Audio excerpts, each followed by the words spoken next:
In this video, we're going to be talking about a book called What Every Pianist Needs to Know About the Body. Before we get into the video, I really recommend checking out the book. It's a really great one, and I won't be covering every single thing said in the book. I'm just going to summarize the chapters. So let's get into it. The second joint of our arm is the shoulder joint. It is not the joint that connects the arm to the body, nor does the shoulder joint connect the arm to the shoulder. The shoulder joint connects two parts of the arm. It does not connect to the body. Now when we move our shoulder blade or collarbone up, down, forward, backwards, the shoulder joint also moves along with it. That is, the entire joint moves as part of the arm structure.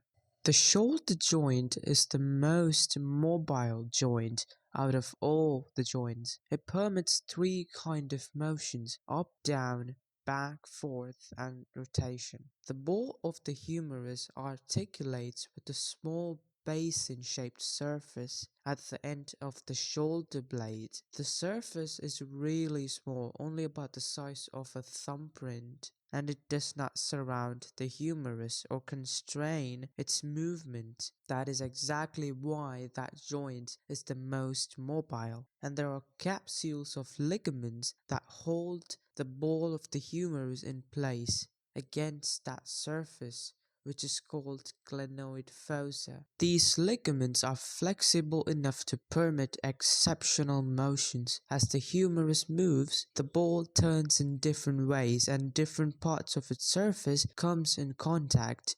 One important thing to note as a matter of playing the piano is that when the hand moves into and out of the black key area, the movement must occur at the shoulder joint. Sometimes pianists move too little at the shoulder joint, but paradoxically, they also move too much. That is, instead of being appropriately distributed among the shoulder joint and the sternoclavicular joint, it's just being done by the shoulder joint. So the shoulder joint does too much and the sternoclavicular joint does too little. Pianist who does not map the rotation of the shoulder joint may move the upper arm away and toward from the body, when rotation would be much more efficient. Pianists who cultivate one of the techniques based on forearm rotation need to know about the rotation of the shoulder joint too, because since some motions taught as the forearm rotation are actually rotations at the shoulder joint.